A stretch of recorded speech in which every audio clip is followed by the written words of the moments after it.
灵魂是有分量的，人死亡后体重就轻了1称量，魂魄就几钱重。请问师父，三魂七魄一般在什么情况下会离开我们的肉身，或者又回不来呢？就是魂魄离身。魂魄离身嘛，又不会全部离掉的了。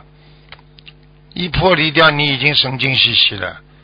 如果一魄离身的话，你就是家都找不到，讲话已经语无伦次了。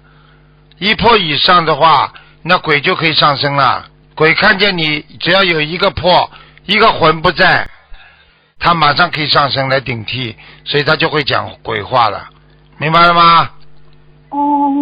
就好像每次我们看法会有一些灵性会直接上升，就是当事者他的魂魄已经不在了。对呀，他的魂魄被人家占据了呀，明白吗？